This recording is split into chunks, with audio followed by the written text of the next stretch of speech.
I'm Clifford Bates, and welcome once again to reading Montesquieu's Spirit of the Laws.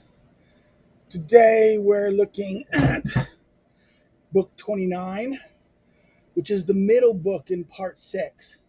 Part 6 has been basically about the way, kind of the French-centric. He's trying to explain the French. In many ways, he's trying to explain the origins of French laws. I mean, this is the book that becomes very French-centric. It explains the origins of Roman laws and how Roman law shaped the origins. The chapter 20, book 27, with the weird one chapter book, looked at the origins of the Roman law of inheritance as the shaping of what will become much of French law in that sense. And then he looked in chapter, very long last chapter book you looked at 28, which we had a 4-hour video for. I can promise you this won't be that long. Looking at these very fundamental historical origins of how law emerged by the different senses, the Roman law, Germanic law, and how the laws of the Frank kings and how it evolved. He gives a very explicit historical pointing of how that, and therefore how did this eventually evolve into what we would call the law of France, right? The French legal system. The kind of law that dominates much of not only France but also Spain, Western Europe, okay, the continent. In fact, he does. This is the continental. This is that he shapes what is called continental law in that sense, right? And even explains maybe even how Germanic law, to some degree, emerges in this sense. Consensus, the continental law, right? This book doesn't fit that. We get a general theme here. It's on the way to compose the laws. This is a book about how does one make law. This is a general book. Why wasn't this at the beginning, we think, right? Or why this is not at the very end? Why isn't the middle of a discussion of what's in part 6, the middle of what is going to be a very historical analysis? So therefore, let's go look at this. Book 29, on the way to compose the laws. Chapter 1, on the spirit of the legislature.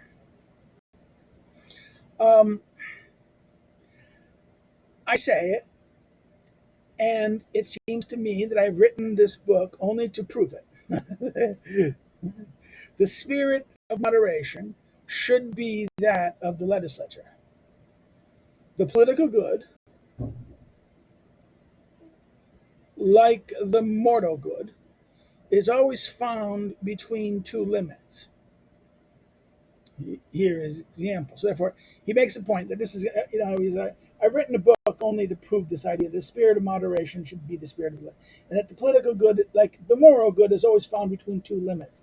Again, this is kind of the Aristotelian extreme, this idea of the mean, right? This Aristotelian conception of the mean, we can say, right, between excess and defect, right? He says, the formalities of justice are necessary to liberty. So the formality of justice are necessary for liberty. Second paragraph.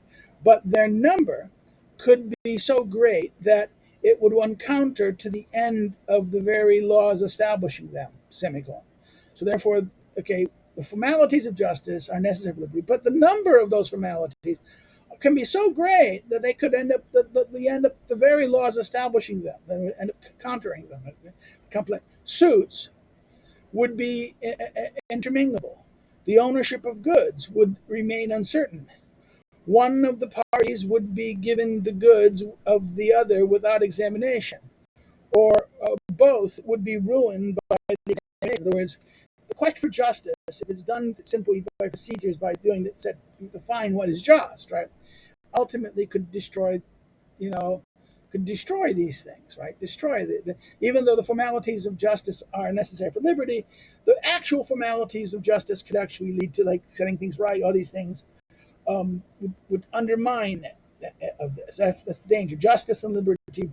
There's a thing that how much Liberty without justice is no longer liberty, but justice justice taken to extremes can destroy liberty. Seems to be the point here. Citizens would lose their liberty and their security. Accusers would no longer have the means to convict nor the accused, a means to vindicate themselves. Okay, right. This is like the third paragraph, and that's why it's very short. It's 3 paragraph long, but it's very things. He's warning about the danger about this is that justice and liberty are kind of that justice needs liberty needs justice, but justice can be done to such the formalities of justice to achieve it can ultimately corrode liberty to the point of what he says here, that citizens would lose their liberty and their security. Accusers would no longer have the means to convict, nor the accused a means to vindicate themselves, right? If justice is or the procedures can get in the way. That procedure. Article chapter 2, continuation, same chapter. Calicos, according to Elias Gilus, speaking on the laws of the 12 tables that permitted the creditors to cut the insolvent debtor to pieces, justifies the law by his very atrocity, which prevents one borrowing beyond one's ability. Okay, right? Shall the cruelest laws therefore be best? Shall the excess be good, and all the relations between things be destroyed? Now, this is a question. Now, this guy talks according to this person, Callias, according to Elias Gilles, talking about the 12 tables, talking about the creditors cutting insolvent debtors to pieces, right? And this is to, the atrocity kind of does this. And he says, because it basically makes, borrowing against, it becomes a kind of a more, don't borrow against you borrow against your means, you run the risk of this. He says, shall the cruelest laws therefore be best? Right, he answers. Shall excess be good in all relations, then of things be destroyed? That is a question. Now, chapter 3, that laws seem to diverge from the aim of the legislature, often conform to them. In other words, things that seem to diverge from the aim of the legislature often really conform to them, he says. The laws of Solomon, which declared infamous all those who took no part in a sedition, has appeared extraordinary. But one must attend to the circumstances of Greece at that time. Greece was divided into very small states, body politics. In a republic tormented by civil discord, it was feared that the most prudent people would take cover, and that things would therefore be carried to an extreme. So the prudent people would carry, when he uses prudent, prudent here is a very weird word. What does he mean by prudent? In the Aristotelian sense of the wise actor, or does he mean kind of prudent in the Machiavellian sense, the cunning actor, right? It is feared that the most prudent people would take cover. So therefore, he's using prudent in its more Machiavellian sense than in an Aristotelian sense, and that they would go for cover, and then things would be carried to extremes.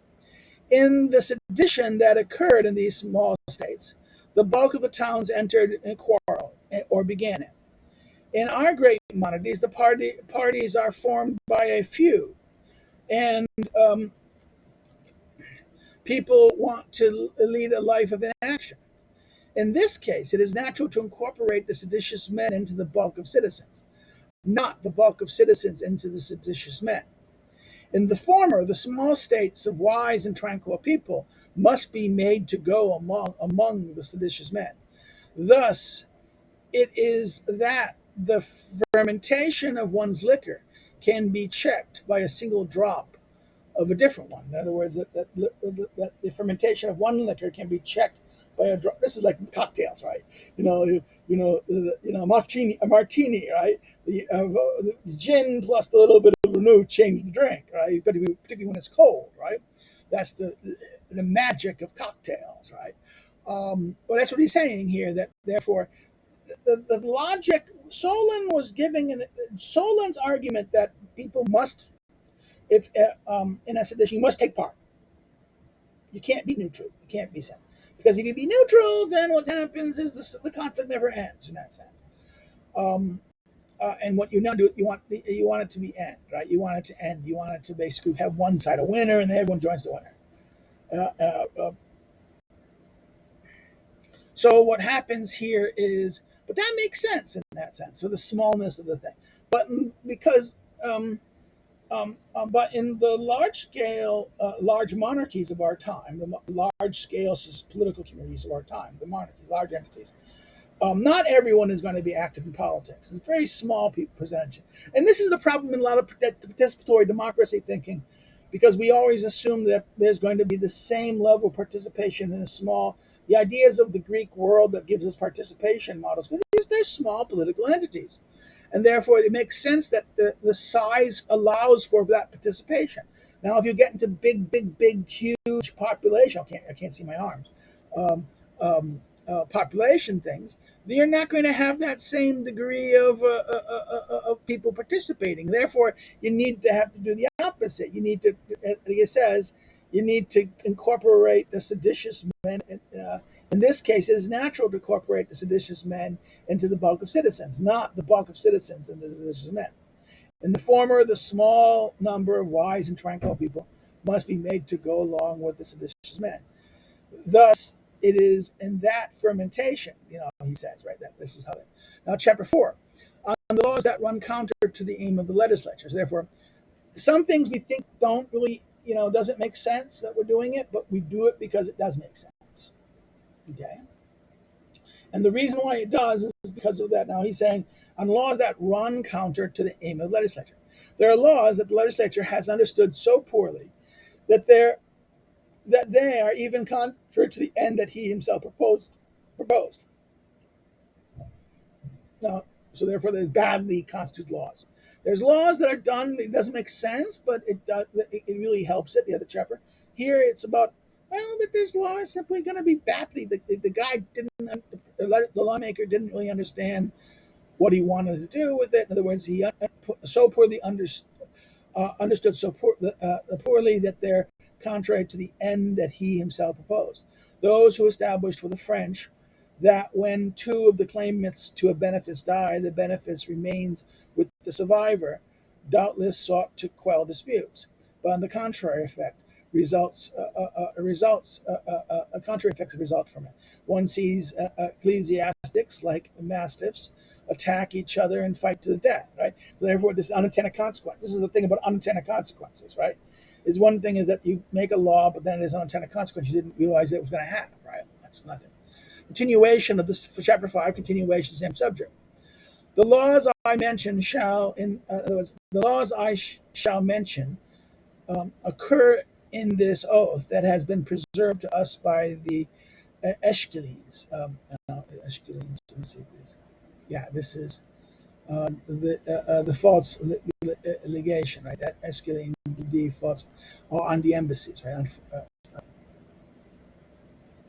I swear that I will never. Okay, I swear that I will never destroy a town of the Antiphelons, and I will not divert its running water. If any people dare to do such a thing, I shall declare war on them, and I should destroy their towns. That last article of this law, which seems to confirm the first, is really contrary to it. The Amphitelic League wants the Greek towns never to be destroyed, and this law opens the door to their destruction of these towns. In order for the Greeks to establish a good, for the Greeks to establish a good right of nations, they had to become accustomed to thinking in atrocious things to destroy accustomed to thinking it an atrocious thing to destroy a Greek town. Therefore, they should not destroy even destroyers. The laws of the the law of the amphictyons was just, but it was imprudent. Okay, it was unpractical. This is imprudent. And this is proved by the very abuse that occurred. Did not Philip give himself the power to destroy towns on the pretext they had violated the laws of the Greeks? The the Amphictyons could have inflicted other penalties, ordering, for example, that a certain number of magistrates in the town of the destroyers or leaders of the violating army would be punished by death. That the destroyers would cease for a time to enjoy privileges of the Greeks. That they would pay a fine until the town was reestablished. Above all, the law should have addressed the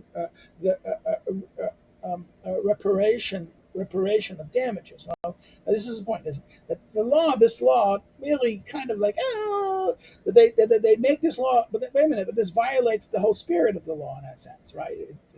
You shouldn't do this, and therefore you did it. You made this in order to make the Greeks say, "Oh, this is destroying a city is horrible. We shouldn't do that." But okay, but this opens that destroying the city up to do that. Okay, and therefore, instead of addressing solutions to bring retribution or punishing the guilty, not the whole city. Like, you know, see what I'm saying? This is what he says here. Chapter 6, that the laws that that appears the same do not always have the same effect. So therefore, laws that look the same not necessarily always have the same effect. Caesar forbid men to keep more than 60 sestertia in their house.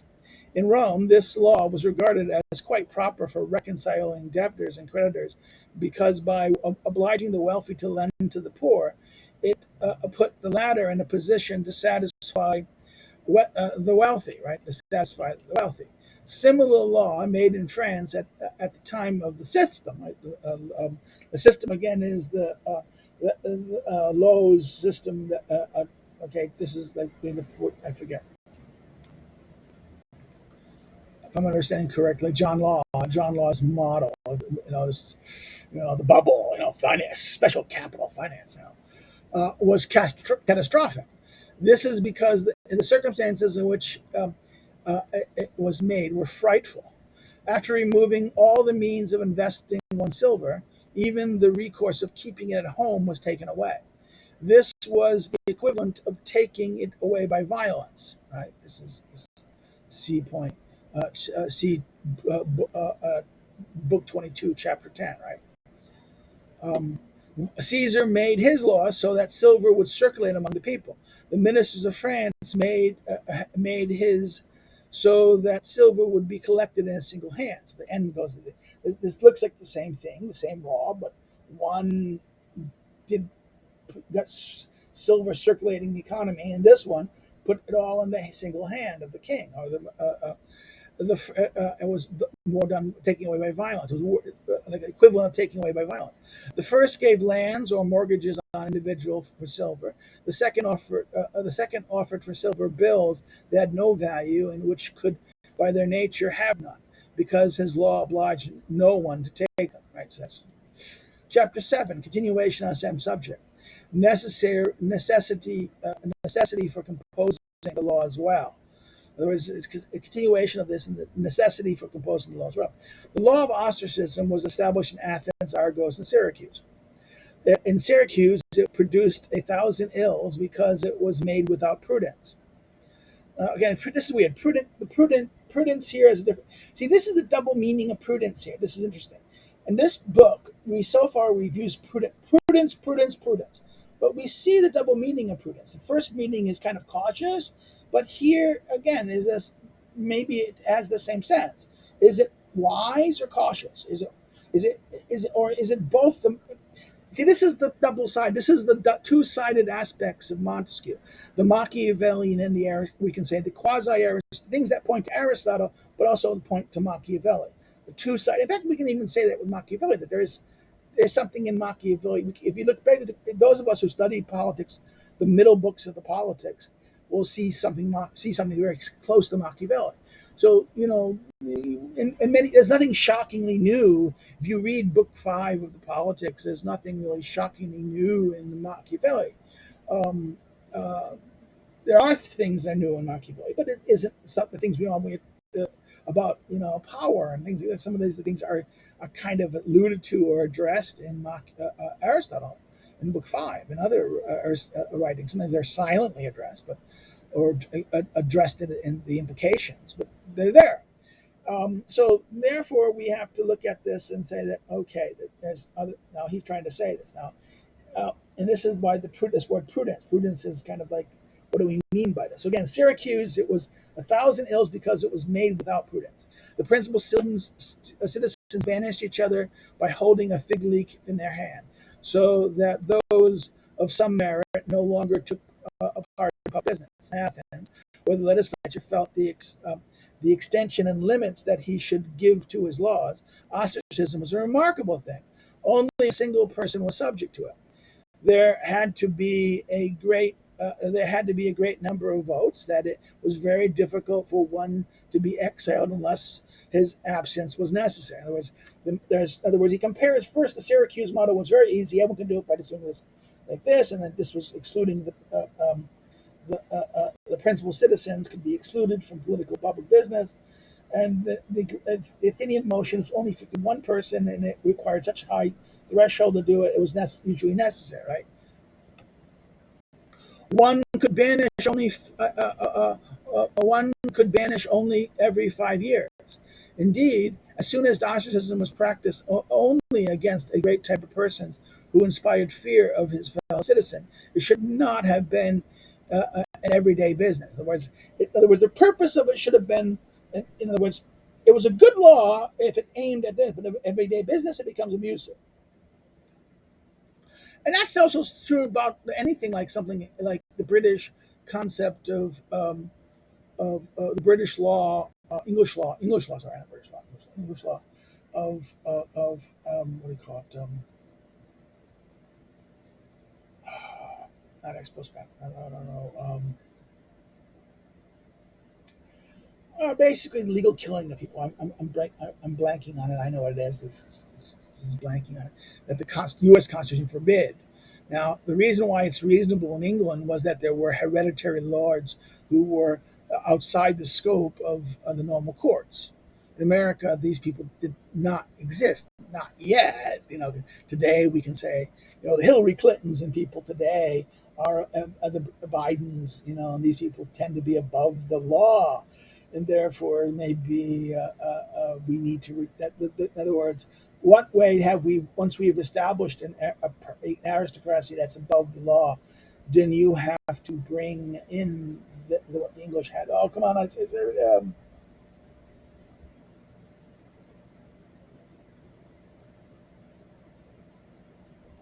Okay, Bill of Attainder. I checked that. Bill of Attainder, which is a form of killing people, and like that in that sense. And this is what he says here. Now, chapter 8, that the laws that okay, we did that already. Hold on now. Oh no, the laws that appear the same have not always the same effect and motive. In other words, it appears the same, have not always had the same. Sorry, motive. France accept most of the France accepts most of the Roman laws and substitution, but in France, substitution has a motive altogether different than that of the Romans. For them, an inheritance was bound with certain sacrifices to be made by the heirs and were ruled by pontifical rights, right? When the inheritance was too burdened, one could avoid the right of the pontiff by certain sales. Hence the phrase sinceris hereditas, without sanctified heirs. Right? This is why they considered it dishonorable to die without an heir, and took their slaves for heirs or devised substitutions. The vulgar substitution, the first devised, and applicable only when the appointed heir would not accept the inheritance, is a great proof of this. Its purpose was not to perpetuate the inheritance of a family of the same name, but to find someone who would accept the inheritance. Right? So, therefore, this was the purpose. In other words, one the Roman model wasn't to create great families. It was to ensure that this inheritance would be someone would get it rather than it be ate up by these things, right? Ate up by the pontificate and these things. So, chapter 9, what that without having the same motive, both Greeks and Romans law punishing the killing of oneself. Right? In other words, the question of killing oneself. Now, chapter 9 is, okay, 4 paragraphs, yes. A man, says Plato, who killed the one with whom he was most closely linked, that is himself, not by order of the magistrate or to avoid ignominy, but from weakness, will be punished. Roman law punished this act when it was done not from weakness, punish this act when it was done not from weakness of soul, or from boredom of life, or from the incapacity to suffer sorrow, but from despair over some crime. The Roman law absolved in the case where the Greek law condemned, and the condemned in the case where the later absolved. So therefore, the difference is the Roman, in other words, you killed someone because of not on order. In other words, you killed someone because they what is it? They not by the order of the magistrate to avoid ignominy, but from weakness of will, of weakness of will. This is going to be punished, right? Sickness, people who commit, where the Romans punish this type of act, weakness of will. In other words, the Romans punished this act, killing himself, when it was not done from weakness of the soul, from boredom of life, anticipation to suffer sorrow, but from despair over some crime. In other words, you did it because you did some crime, you got to do this and that. No, no, no. You should suffer from the crime, right? The Plato's laws was formed along the lines of the institution of Lacedaemonians, where the order of the magistrate were completely absolute, where ignominy was a great misfortune and weakness the greatest crime. Roman law abandoned all these fine ideas. It was it was a fiscal law only. In other words, the Roman law eventually abandoned those, and it became a fiscal law, punishment. So therefore, you did it because they're paying you fine. Right?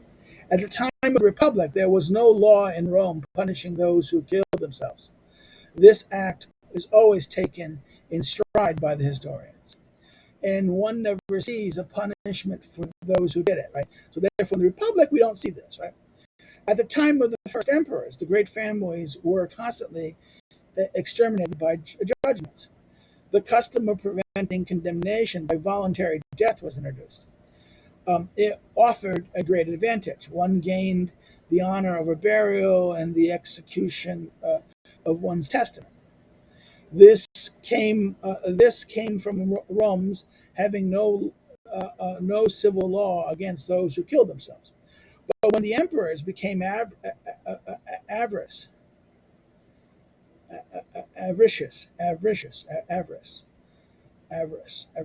I mean, taking on more money, as they had been cruel. They no longer left to those who they wanted to be rid of the means of preserving their goods. They declared it would be a crime to take one's life out of remorse for another crime. So therefore, in other words, that this Roman law, the Roman law that we understand Justinian against this is a law from the emperors trying to do this. So therefore, there was no law in the Republic, okay, in the early empire. But the later empire was, I want more money. You killed yourself to avoid that, but if you killed yourself, you can take, I don't get your money, but now I'm going to get your money, okay, by making it a crime. What I say of the motive of the emperor is so true that they agreed that the goods of those who killed themselves should not be confiscated when the crime for which they killed themselves was not subject to the conversation. In other words, what I say about the emperor is true is that they agreed that the goods who killed themselves should not be confiscated when the crimes for which they killed themselves was not subject to confiscation. In other words, if they killed themselves things that weren't subjugated to confiscation, they didn't care. But then they did it. So it was designed to get the money. Chapter 10. The laws that seem contradictory are sometimes derived from the same spirit. In other words, things that are contradictory are really the same thing. Today, one goes into the house of a man to summon him to judgment. This could not be done among the Romans, right? This is Law 18. In other words, says, you could not enter his house. Now, this is today we do this, right? A summons to judgment was a violent action, a kind of physical constraint.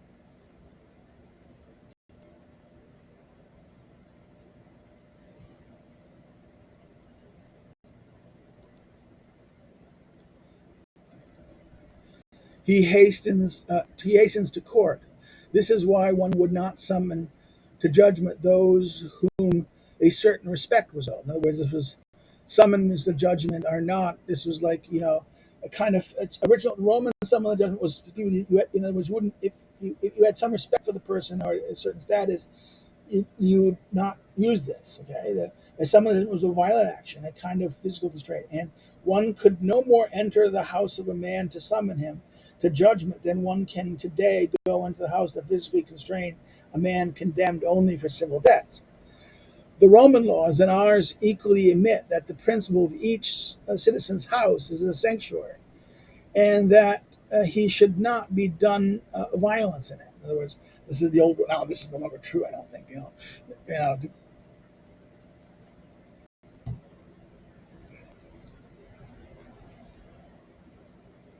other words, this is the same principle that you do this today. We shouldn't have. In other words, the laws seem contradictory, but derive from the same right in that sense, right? In chapter 11, in what way two different laws can be compared? In France, the penalty for false witness is capital. In England, it's not. False witness is capital in England, France, but in England, the penalty for false witness is not. In order to judge which of these two is better, one must add in France, criminals are put to the question. In England, they're not. And one must also say in France, the accused does not produce his own witness. And it is very rare to admit what are called mitigating circumstances. That in England, one receives testimony from both parties. Okay, so that the English system is different. The system is that in French at the time, you get called to the question, you get paused to only one side gets the question like this. One does not produce their own witnesses. These three, in other words, in England, one receives testimony from both sides. Right. The three French laws formed a well-linked, consistent system. The three English laws form one that is less so. The English law, which does not admit putting criminals to question, has only slight expectations of drawing from the accused a confession of his crime. It summons outside testimonies then from every quarter, and it does not dare discourage them by fear of capital penalty. The French one, which has a additional recourse, does not so greatly fear intimidating the witness. On the contrary, the reason demands that it intimidates them. The law hears the witness of one side only. They are produced by the public party, and the fate of the accused depends on their testimony alone. But in England, one accepts witnesses from both sides, and the business, so to speak, argued out between them. Therefore, false witnesses can be less dangerous there. The accused has recourse against false witness, whereas French law gives none. Thus, in order to judge which of these laws is conformity with reason, they must not be compared to one another. They must be taken all together and compared together. In other words, you can't just compare this law to that law. It means that you need to compare why they were done and what the laws were and why they're doing. You just can't. If we're gonna, this is the argument of comparison. He's saying, he's suggesting that if you're gonna compare something, you have to compare it in full, not only in terms of what on the surface is the issue, but why is that thing done that way? And why is that done that way there? And is the reasons the same as the behavior, the produced thing that's produced is the same or not? Because these things may not, in other words, the outcome and the result and the reason why it's being done may not be the same in that sense. Okay, chapter 12. The laws that seem alike are sometimes really different. So these are laws that look alike, but they're really different. Greek and Roman laws punish the receiver of stolen goods as they did the robber. So therefore, the French law does the same. The first was reasonable, the latter was not. Wait a minute. So therefore, the Greek and Romans punished the receivers as they did the robbers. These are reasonable, that's not. Among the Greek and Romans, since the robber was condemned to a pecuniary penalty, one had to punish the receiver with the same penalty. For a man who contributes in any way, whatever, to this damage should repair it, right? So therefore, this is that pecuniary, that punishment, is in this sense, money penalties, right? This is the it's receiving, in other words, relating to the consisting of money, right? This is and therefore, since they made money, they're going to be punished for money, and therefore they should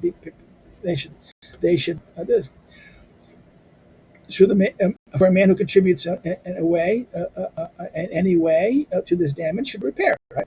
But among us, the penalty for robbery is capital. It has not been possible to punish the receiver like the robber without carrying things to excess.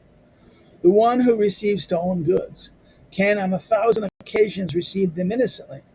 The one who robs is always guilty. The former prevents conviction for the crime already committed. The latter commits the crime. All is passive in the one. The latter, there is action in the other. The robber must overcome more obstacles, and his soul must have been hardened against the laws for a longer time. In other words, right? So therefore, this is why it's dangerous in that sense, that there's a difference in here, and that maybe that we punishing this. In other words, the punishment for the Roman law was equal, because the Roman law was more also different. It was fiscal in its characteristic, whereas the French law goes by punishing capital, making a capital crime. Therefore, you're committing this. That's too excess, too much. One is the robber is actually engaged. The other one's more passive. In that sense, and it's not going to have the same effect. In question of tension, this maybe does not. I didn't understand it was stolen. This one, no dude stole it, so therefore knew it. The jurists went further. They regard the receiver as more odious than the robber. 17, the corpus law 1. Right? It goes to Roman. For without him, they say, robbery could not be hidden for long. So therefore, it was worse in that sense. And this, again, could be good so long as the penalty was pecuniary. It was a question of damages. Okay, and in ordinary, the receiver was more in a position to make reparation. But when the penalty became capital, one should have been ruled by other principles. In other words, the Roman law kind of said, okay, it's worse. You by buying these things and doing this, encourage these people. So therefore, they're going to. But if it's pecuniary, again, this kind of is not as bad if it's just merely pecuniary, right? In that sense, but now you capital crime. Okay, understand other principle. In other words, capital one should have been ruled by other principles, and that's how this idea. Chapter 13. Again, this is his point that we have to understand. When you make a law, you have to understand what the purpose of the law is, and is the thing you're doing why is that crime? In other words, just because they used it doesn't mean you should use it.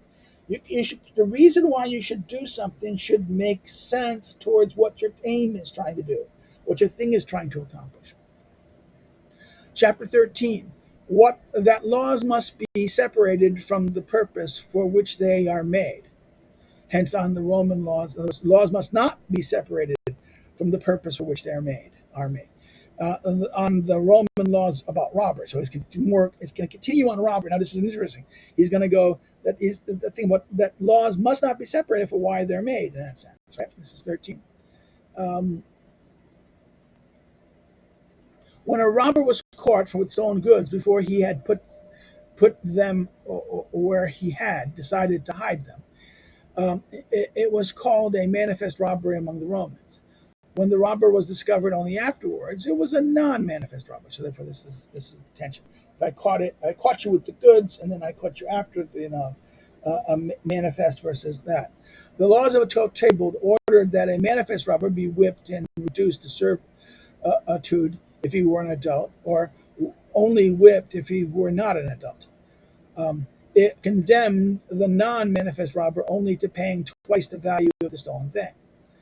When the portion law had abolished the usage of whipping citizens and reducing them to servitude, the manifest robber was condemned to payment of quadruple of the value, and the non-manifest robber continued to be punished with the payment of double. It seems odd that the law put such a difference on the status of these two crimes, and and the penalty and in the penalty they inflicted for them. Indeed, when the robber was caught before or after carrying the stolen goods to the place of destination, was a circumstances which did not change the nature of the crime. I doubt that the whole. I cannot doubt that the whole theory of the Roman laws on robbery were drawn from Lacedaemonian institutions. Lycurgus, with a view to endowing his citizens with cunning, trickery, and thickness, wanted his children to be uh, trained in petty theft and severely whipped if they were caught. Among the Greeks and later among the Romans, this established a great difference between manifest and robbery and non-manifest robbery. Um, Compare Plutarch, what it says in his Lycurgus, with the laws of the digest, right? So go. This is again. It was interesting. If Plutarch says Plutarch really did this law. The reason why this Roman laws really comes from the Lacedaemonians. And Lycurgus made this law for this reason. He wanted his people to be. It wasn't against thievery. It was about getting. They're too not cunning and good like this. Uh, uh, uh, um, and why there's a difference between these. Among the Romans, the slave who had robbed was thrown off the Tarpeian lock. Here, it is not the question of the Lacedaemonian institutions. In other words, there was Romans. If a slave who robbed was thrown off this rock, right? It was not a question of Lacedaemonian institution. The laws of Lycurgus on robbery had not been made for slaves. Deviating from them on this point was to follow. Deviating from them on this point was to follow them. In other words, they were following this principle. In other words, we deviated because they didn't have slaves. We're just doing this.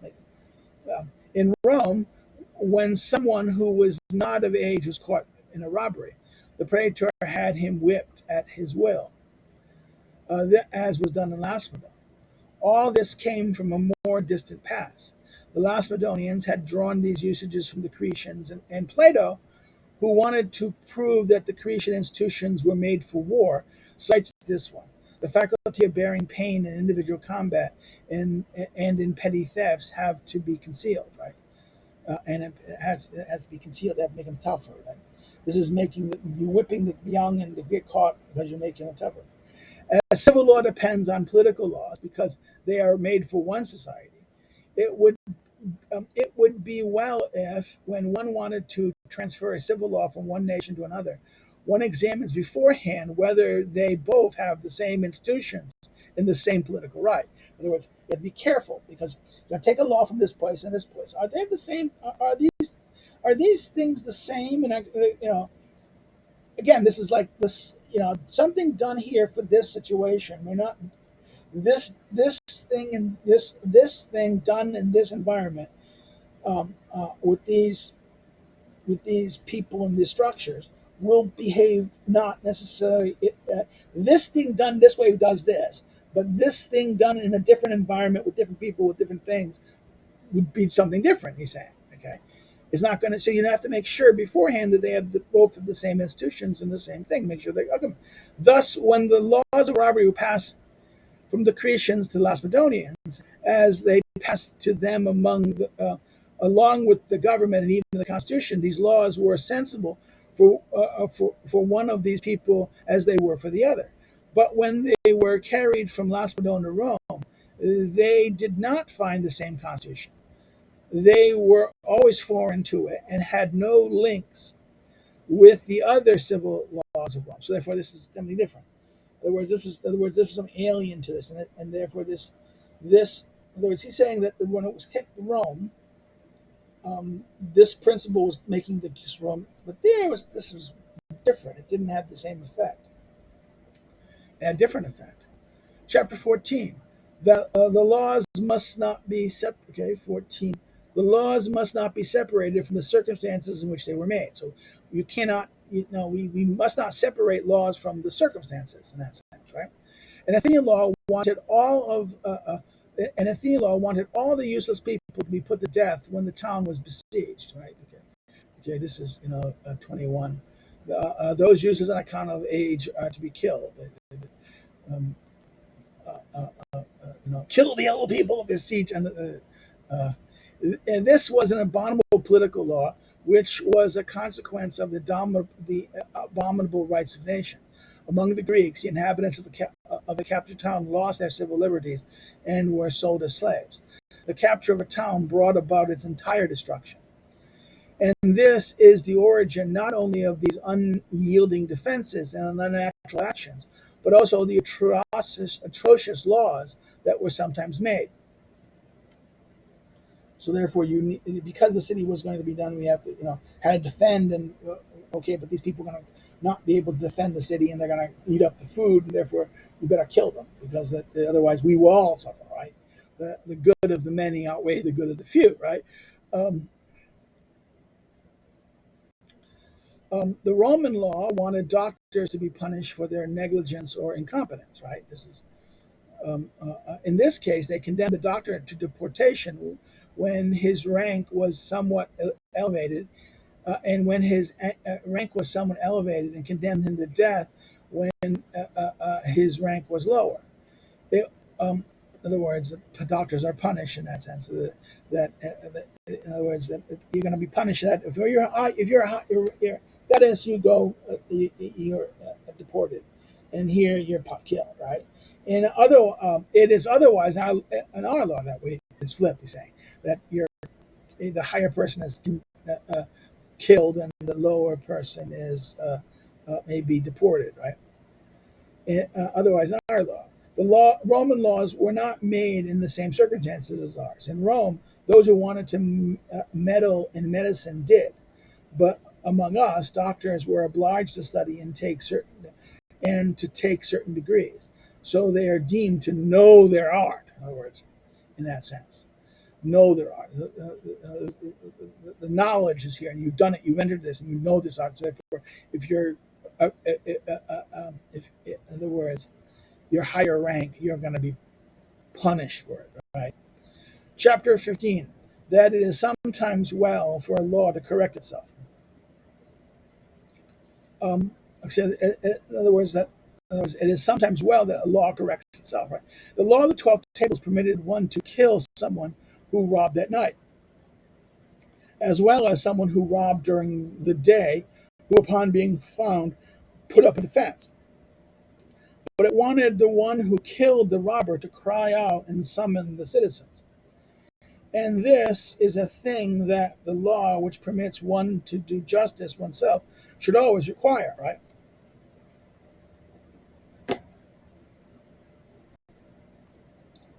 You're going to kill the guy, the laws which robbed at night, kills one to kill someone as well as one who robbed in the day upon being found, put up a defense. But it wanted the one who killed the robber to cry out and summon the citizens. And this is a thing that the laws which permit one to do justice to oneself should require. It is the cry of innocence which, at the moment of action, summons witnesses, summons judges. The people must know about the action and must know of it the moment it is done. At the time when at a time when everything speaks, appearances, faces, passion, silence, and even words condemns or justifies. A law that can become so contrary to the security and liberty of the citizens should be executed in the presence of citizens. So therefore, you're going to be able to kill someone like this and like this. You need to have the witness. Anything that's going to be done has to be done. It's going to destroy the liberties, security, and liberties of citizens. It needs to be done and has to be transparent. This is a transparency. Okay, it cannot be done in secrecy in that sense. Chapter 16, and this is going to be this is going to be the long chapter. Things to observe in the composition of laws. Those who have a comprehensive enough genius to be able to give laws to their own nation or to another should pay attention to the way they are formed. So if you're smart enough to give laws to this, you should pay attention to the way they're formed. Their style should be concise. There's one. The style should be concise. The laws of examples. A point, an example. One, they should be concise. The laws of the 12 tables are models of precision. Children must learn them by heart. The Nova Justini are so diffusive, they had to be abridged. So therefore, this is the 12 tables. Everyone knows what they are. Justinian is so thin they had to be abridged, right? It leads to not everyone being able to know them, right? The style of the law should be simple. A direct expression is always better understood than indirect. There is no majesty in the laws. There is no majesty in the laws of the Eastern Empire. Its princes are made to speak like rhetoricians. When the style of the laws is inflated, they regard only they are regarded only as a work of ostentation. So they should be simple. Because if they're indirect or ostentatious, they're like showing off. They're like it is essential for the words of the law to awaken the same idea in all men. In other words, everyone. In other words, these words must mean. Everyone must know what they mean. It's not going to be this means this for this and this means that. No, everyone's clear. In other words, but what essential for the words of the law to awaken the same ideas in all men. Cardinal Richelieu argued that one could accuse a minister before the king, but he wanted one to be. In other words, Cardinal agreed that one could accuse a minister before a king, but he wanted one to be punished if the thing was proven the thing one proved were not worthy of consideration, which kept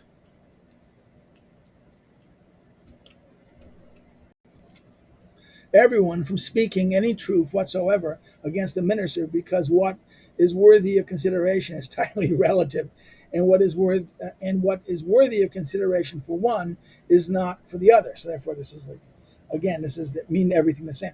So therefore, if therefore he said that the example here is what he says that Richelieu agreed that okay, you can accuse the minister before the king, but if it was not worthy, you punished if you were just not worth considered. Now, what is worth considering? That's relative, subjective. It's relative, subjective regarding the subject matter, and also is relative regarding the people. Right? The law of honor is punished by death anyone who brought as a serf. In other words, who bought onerous, punished by death, anyone who bought as a serf a freedman, and any who wanted to cause him distress. Right. This is a vague 28.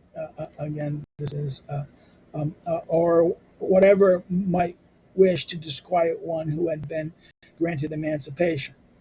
Um, Deemed spurious, not included in the standard editions. Right. This idea is often saying.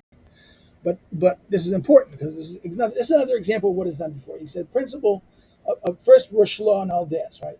Because he says such a vague expression must not be used. The distressed one,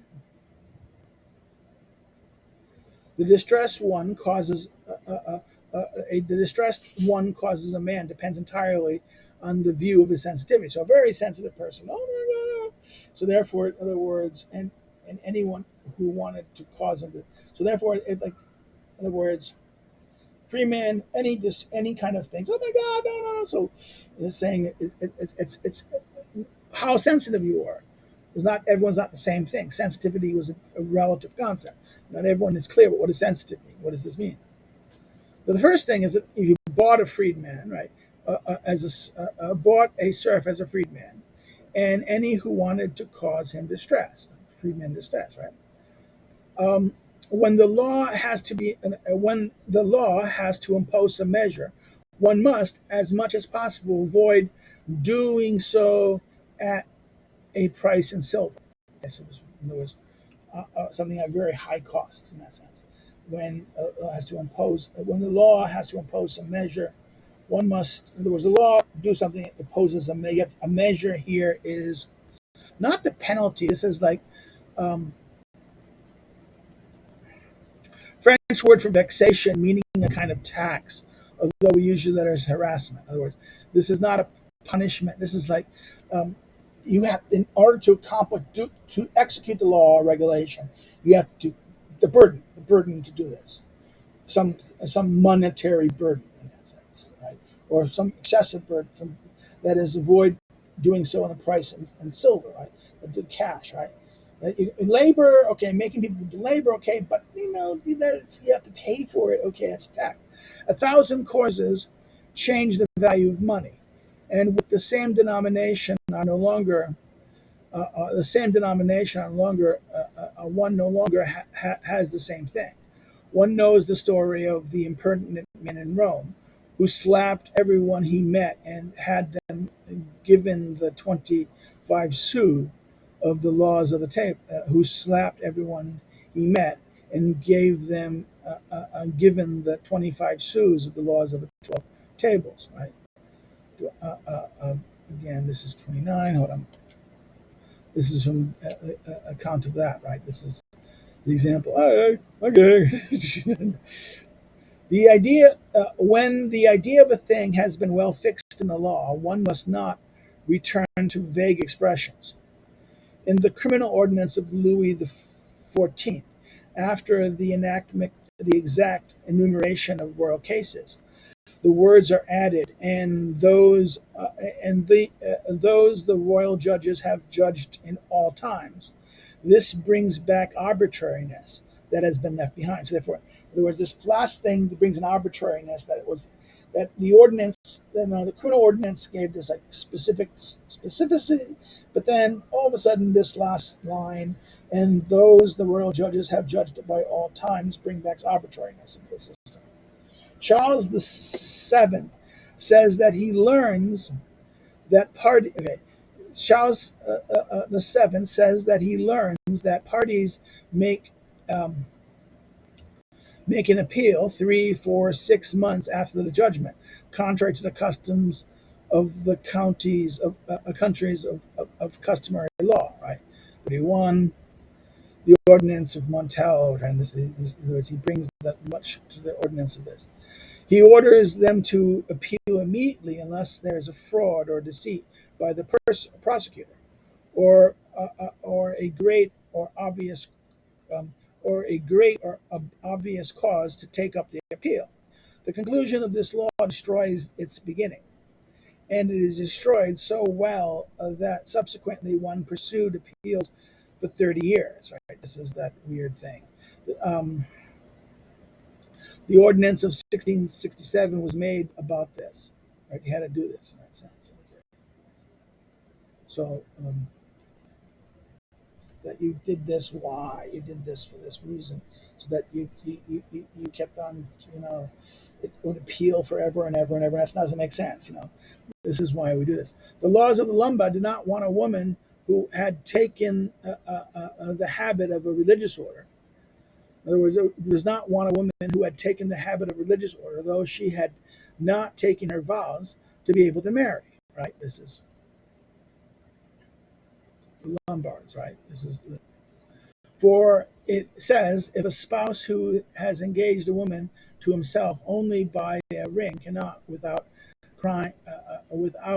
committing a crime, marry another, there is even stronger reason for the spouse of God or the Blessed Virgin. Right? I say that in laws, one must, in other words, this is true regarding this, right? That this must be true regarding that. In other words, if a spouse who has engaged a woman to himself by only a ring cannot, without committing the crime, marry another one, right? If that's true, then this is even for this question, the religious order, right? She had taken the habit of religious order, but has not taken her vows. Nope, that you've done this, and this punish if you punish a man for doing this. Um, I say that in laws, one must reason from reality to reality, and not from reality to figure, or from figure to reality. In other words, you should understand the reality, because the reality of these things are not the same. Taking the vow to the church is not literally the same as to marrying a wife, or the man proposing to a wife and the woman thinking about going to the. Not identical, he's saying. 'Cause, in other words, one must reason from reality to reality, and not from reality to a figure, or from figure to reality. In other words, it's just a metaphor. In other words, a metaphor, something, a symbolic thing. We should not this to this, from reality to symbol, and symbol to reality may not be a figure. He says this is that word figure. Right? A law of Constantine wants the testimony of a bishop alone to suffice, without other witness being heard. Okay? This prince took a shortcut. He judged the business by persons and by person rank. So therefore, this is a bat. In other words, he's saying, I want this to be done this way. Again. And therefore, this is a shortcut. So I'm going to do it by person. I'm going to judge everything by, I want a bishop. Therefore, the rank of a person, and a particular person, and a certain rank. The law should not be suitable. The laws should not be subtle. In other words, laws should not be subtle. They are made for people of middling understanding.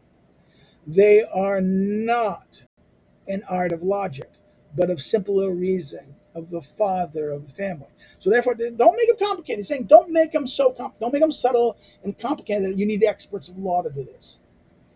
That a father of a family should be able to understand it. The average man should be able to understand it. And actually, this is really powerful argument against the way administrative law and modern world operates. Right? This is again. With exceptions, limitations, and modifications are not when exceptions, limitations, and modifications are not necessary in a law, it is much better not to include them in it. Such detail plunge one into new details. So therefore, when there's no need for exceptions, modifications of this. Don't do it. It's not necessary in the law. Then they're not to include it. One must not make a change in the law without sufficient reason. So then you're going to change the law. You must have a real sufficient reason. But notice the word sufficient here is a loose word. Again, we go to abstract word. He's violating his own principle, right? Must have I think he means it, but that must be a reason important enough. But again, that's a relative concept here, right? Just in order that a husband could be repudiated without the wife losing her dowry, if he had not been able to consummate the marriage in 2 years. He changed the law and gave 3 years to the poor, unfortunate man. This is that. But in such a case, 2 years is as good as 3, and 3 is no better than 2. In other words, okay, it wasn't really, he's saying that one should not sufficient reason, that there's no real sufficient reason to change this, right? He changed the law and gave 3 years to the poor, unfortunate man. But in such a case, 2 years is as good as 3, and 3 years is no better than 2, right? So there's no real good reason that he did that in that sense, right? When one goes so far as to give reasons for a law, this reason must be worthy of it. A Roman law decides that a blind person cannot plead because he cannot see the ornaments of the magistrate. Right? You can't plead because you can't see the magistrate, the officers, and his robes and his power. Right? To give such a bad reason when so many good ones present themselves must have been deliberate. In other words, why does it matter? You could have argued that there's better reasons. So you, by saying this, what is the real reason you're saying this? In other words, in other words, in other words, for one goes far to give when one goes so far to give a reason for the law, the reason must be worthy of it, right? So therefore, why is that reason for that? Why are you saying because of magistracy? To give such a bad reason when so many good ones present themselves must have been deliberate in that sense. Okay. The jurist Paul says that the child is born perfect in 7 months, and that the ratio of Pythagoras' numbers seems to prove it. It is singular to judge these things by the ratio of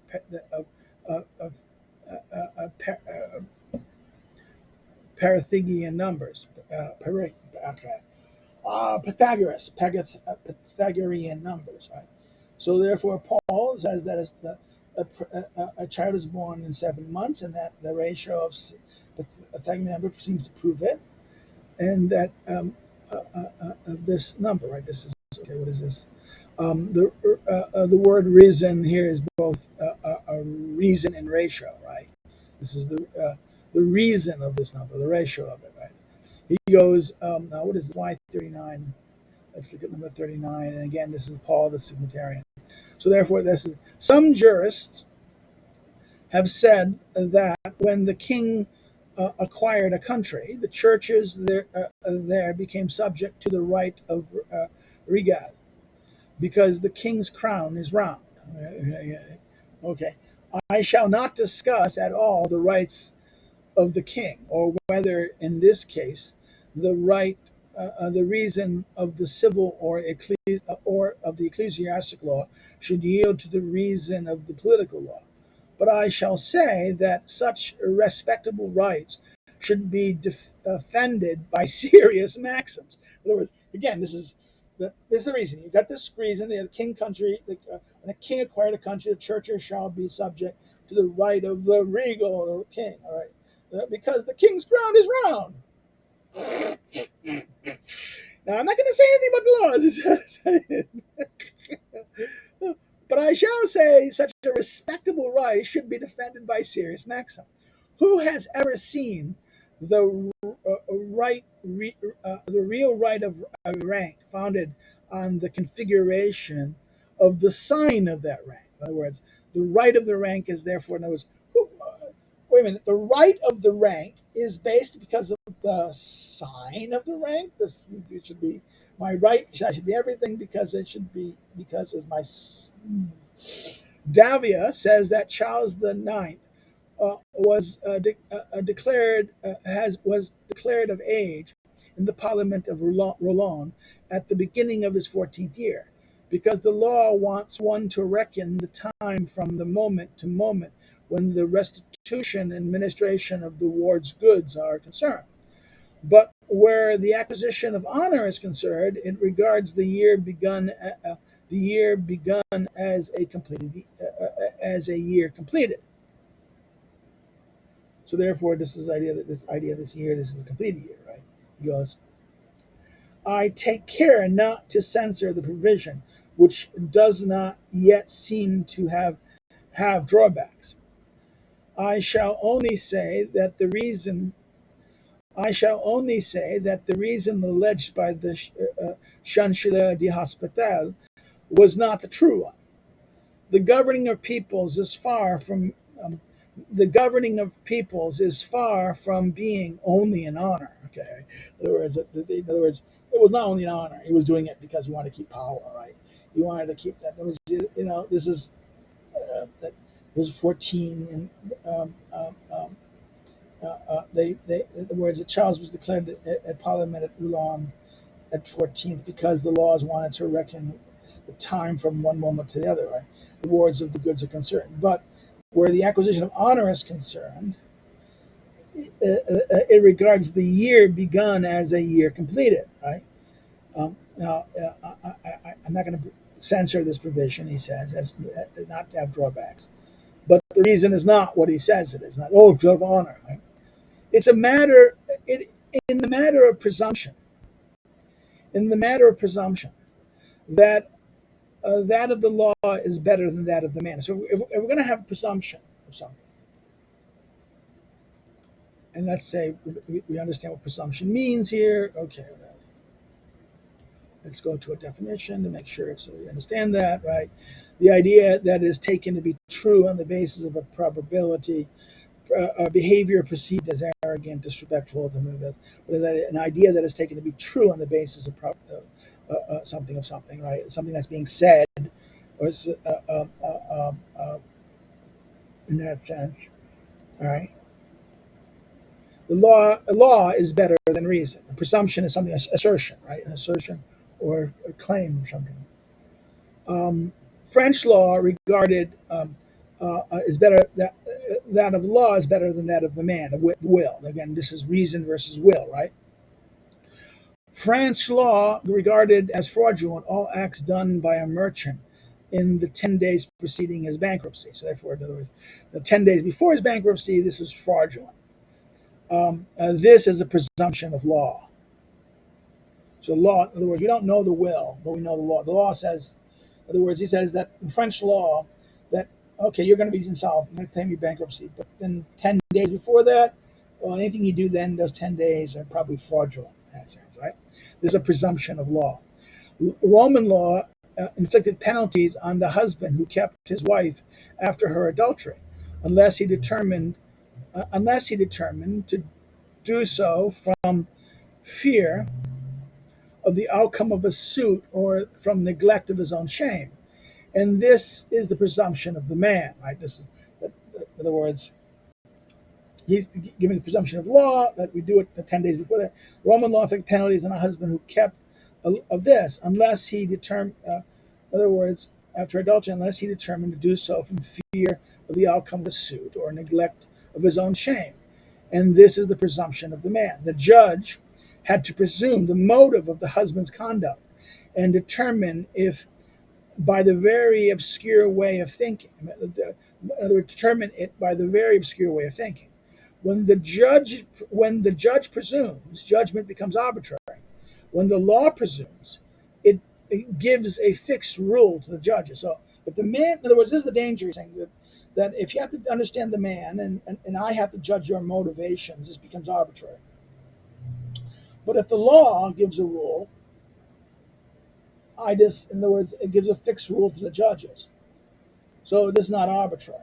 In other words, that's the idea that law, this is the argument that the fixed rule, something given by law, approximation by law, is not, in other words, the judge's personal perception of the person's act, trying to know his motivations and know his soul, is not in question in that sense. The laws of Plato, as I have said, wanted to punish the one who killed himself, not to avoid ignominy, but from weakness. This law was defective because in the only case where one could not draw from the criminal the admission of the motive that made him act, it wanted the judge to base his determination on these motives. In other words, the very motive that you could not get the thing to do. In other words, he wasn't sure of his real motives. Weakness of the will, weakness of the soul, right? This is you're punishing him of his crime based upon something he could not commit of, right? Unless a useless law weakens necessary laws. So in other words, there's another principle. A useless law weakens necessary laws. And those that can be evaded weaken legislation. So therefore, laws that can be evaded easily weaken legislation. A law should have its effect, and departures from it must not be permitted by some private agreement. So, I mean, some private agreement cannot be a mechanism to allow you to avoid it. Okay, so that's another thing. So therefore, the Felician law ordered among the Romans that the heir would always have a fourth of the inheritance. Another law permitted the testator to prohibit the heir from keeping this fourth part. This is trifling with the laws. In other words, this Felian laws that allow this to happen. But then another law, 43, Authentis said, test some testa, right? The Flucian law became useless for if the tester wanted to favor his heirs. The latter had no need of the Felician laws, and if he did not want to favor his heirs, he prohibited his heirs from making use of the Phoenician law, the Phoenician law. So therefore, this is why this law is useless in that sense, right? Because of the other law. This law is made, but then it doesn't make any sense. One must take care. One must take care that laws are conceived so as not to run counter to the nature of things, right? So therefore, in other words, laws should be made not to run against the nature of things, reality, right? Laws should not run counter to reality. In the prescription of the in the prescription of the Prince of Orange, Prince Philip Philip II promised to give to one who killed him or to his heirs 25,000 euchris in nobility, and this on the word of a king and as servants of God, and this on the word of the king and as servant of God. Nobility promised for such an action. Such an action ordered in one capacity as a servant of God. All this upsets equally the ideas of honor, those of morality, and those of religion. In other words, that prescription by that of Prince of Orange, it it violates all three things. Of upsets the ideas of honor, it upsets those of morality, and those of religion. It is rare that one must prohibit something that is not bad on the pretense of an imagined perfection. So, so it's rare that one must prevent something that is not bad on the pretense of an imagined perfection. There must be. So therefore, you don't have to have perfection of imagined perfection. You shouldn't do this. If you do it, it has to be very rare, like this. There must be a certain candor in laws. Law must be candid. Candid means blunt and explicit, right? Made to punish the wickedness of men, they should have the great. Um, they should have the greatest innocence themselves.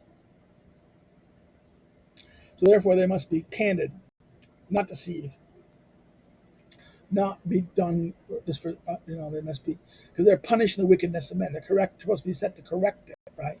And therefore, they should be innocent. Okay.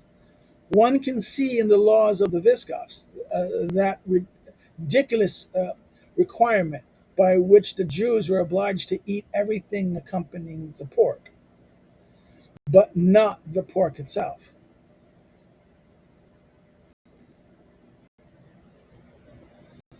Okay, this is the Viscoughs. Not the pork itself, but everything but accompanying the pork. This was a great cruelty. They were subject to a law contrary to their own. They were allowed to keep of their own only that which could be a sign by which they could be recognized. Okay, so therefore, this is a great cruelty. The laws of the Viscoughs in this regard. They said, okay, you have to do everything else, but we're obliged to eat everything accompanying the pork, but not the pork itself. This was the great cruelty. They were subject to a law contrary to their own. They were allowed to keep their own only that which could be a sign by which they could be recognized. Right? This is stigmatizing. Chapter 17: A bad way of giving laws. The Roman emperor, like our princes, manifest their will by decrees and edicts, but as our prince does not, they permitted judges or single individuals to interrogate them by letter, of their disputes, and their replies were called rescripts. The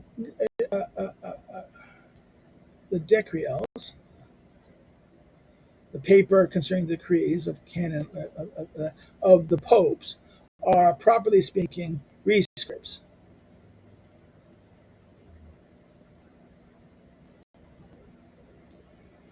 an official, a revise, in other words, an official edict or announcement, or in that sense, that they're revisions in that sense.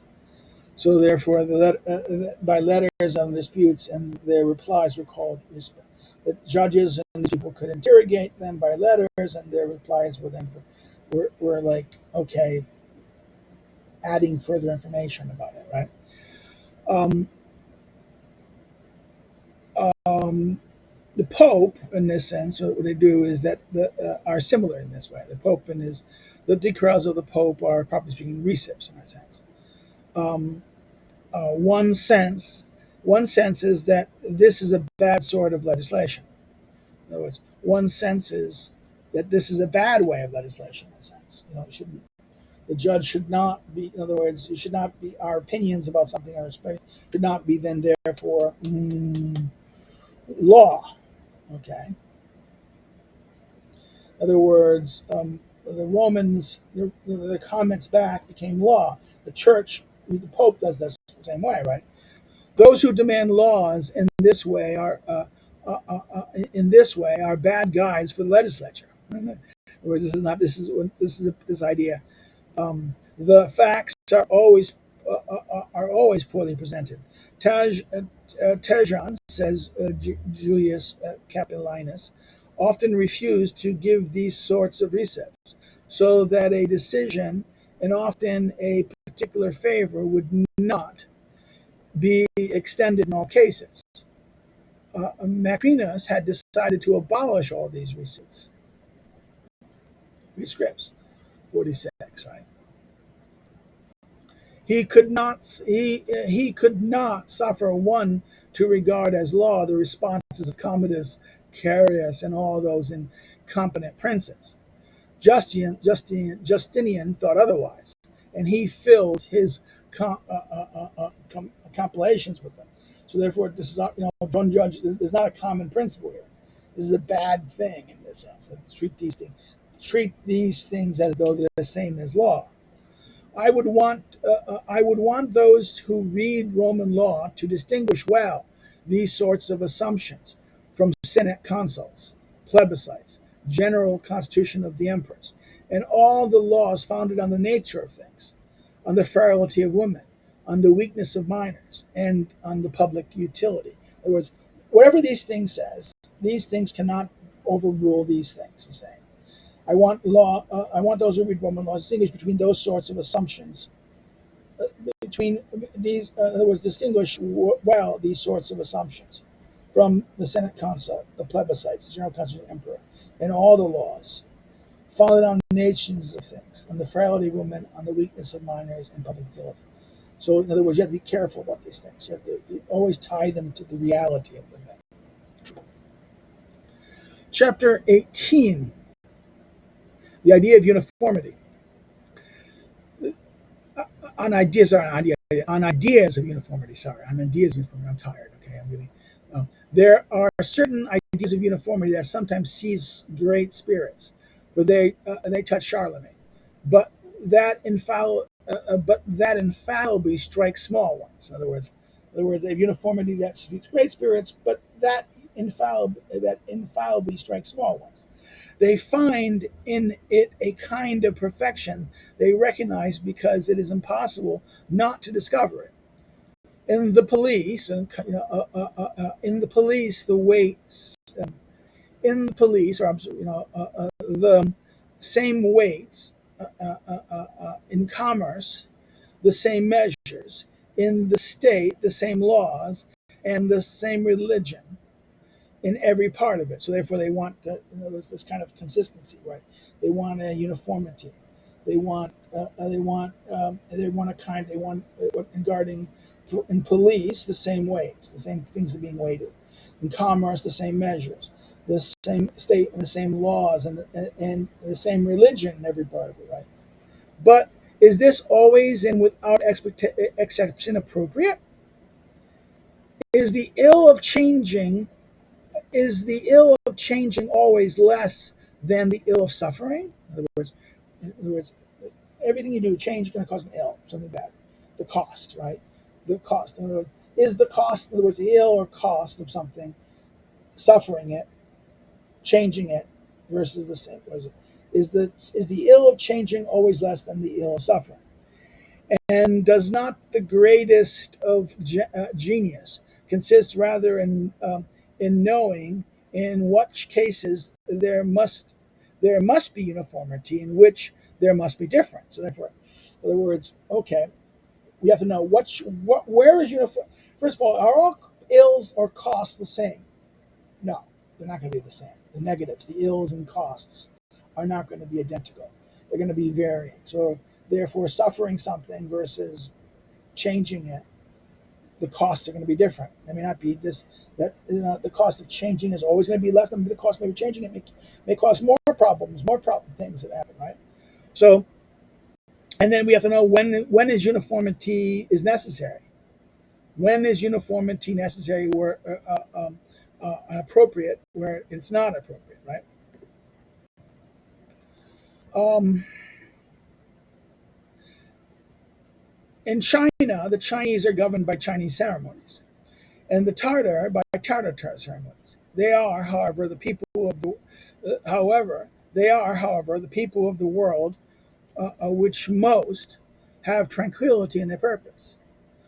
When the citizen observes the laws, what does it matter if they observe the same ones? In other words, does it matter? Does it matter that? In other words, it's saying the Chinese are governed by in China. The Chinese are governed by Chinese ceremonies, and the Tartar by Tartar ceremonies. They are, however, the people in the world which most have tranquility as their purpose. Right? The Chinese don't have one custom. In other words, there's not uniform. The Chinese, the Tartars have their ceremonies that they do. Okay? So they're separate ceremonies. When citizens observe laws, does it matter if they observe the same ones? In other words, okay, the ceremonies are the laws in that sense. They're the things that shape their customs and behavior. Does it matter that they say it the same way if they're still observing? That's the question. How he wants us to end these. In fact, this is the general set of questions in that sense in this chapter that you should understand the laws, right? Now, chapter 19 on legislator, and this ends the book. Okay, chapter 19 ends the book. Aristotle wanted to satisfy his jealousy of Plato. Okay, this is great. Aristotle sometimes wanted to satisfy his jealousy of Plato, sometimes his passion for Alexander. Plato was indignant at the tyranny of the people of Athens. So, okay, this is the lawmakers, right? Okay, this is great. Machiavelli was full of his idol, Duke Valentino. Okay, this is this idea. Okay. In other words, if his idol Duke Valentino is, okay. Thomas More, who spoke rather of what he had read than what he had thought, wanted to govern all states with the simplicity of a Greek tongue.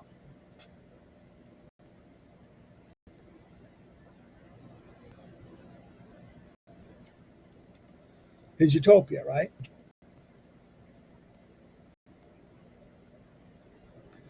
In other words, he read, and now what is he? In other words, uh, who spoke rather of what he had read than what he had thought, wanted to govern all states with the simplicity of the Greek tongue. Harrington saw only the Republic of England, while a crowd of writers found. Harrington saw only the Republic of England, while a crowd of writers found disorder everywhere they did not see a crown. The laws always meets the passions and the prejudice of the legislature. Sometimes they pass through and are colored. Sometimes they remain there and are incorporated. So this is weird. The words, the prejudices, passions, and the laws always meet the passions and prejudice of the lawmaker. Sometimes the laws pass through and are colored, but sometimes they remain there unincorporated. Okay, this is how he ends it. This odd character. I'm going to say about the laws, those who the reasons for their doing it. He gives a series of Alexander, Aristotle, Plato, Machiavelli, and Thomas More. Okay, and Harrington, the five, right? Very interesting. And then he goes, where Huntington only saw the Republic, or other writers only saw the Crown. They did not see they no Crown, didn't know the disorder, right? This is very interesting in this regard. Remember, I remember that other near the in chapter 11, book 11, chapter 6, where he talks about Harrington again, Oceana. He says he's an author who doesn't talk about that line. Instead of looking at England, he looks at Bianson, right? And so it's like, okay, what does he mean here by these examples? And his whole point is that the laws are always met by passions of the prejudice of legislators. Their legislators are going to always affect them, and their prejudices in particular things, and they're going to shape them. The thing about this is that they sometimes they pass through. And there's the color of them that they kind of put a color to them, right? But sometimes they remain there. They remain there, are incorporated with those thinkers and those prejudices and passions. To be colored by them versus to remain there and are incorporated. Okay? This is a very interesting point about this. This is where it ends. So there it is. That's the end of the chapter, book, and also the end of the book. If you've liked it, like it. Okay.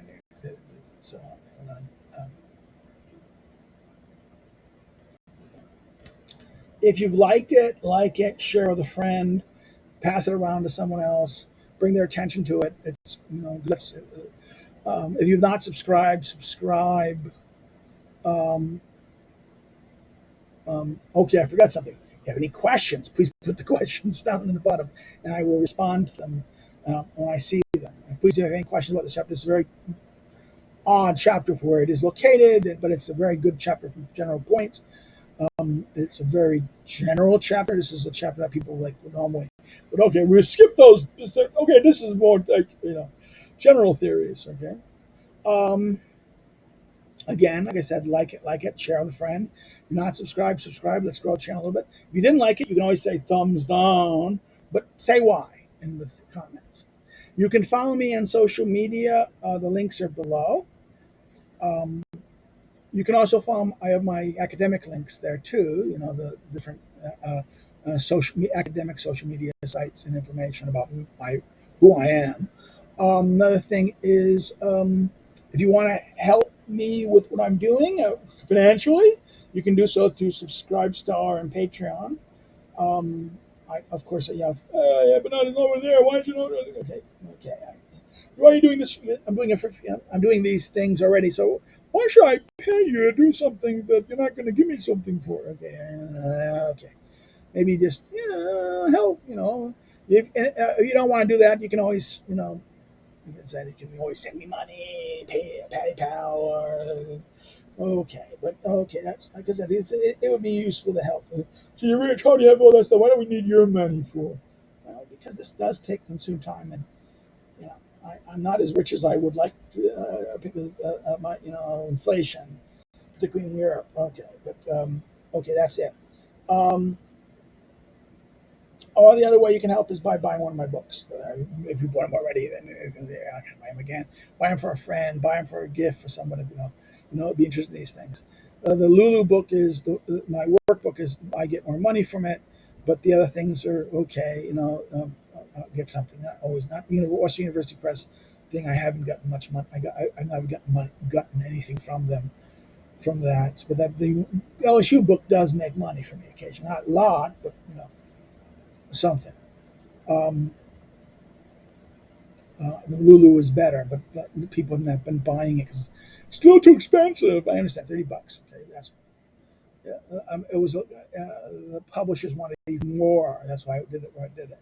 So that's it.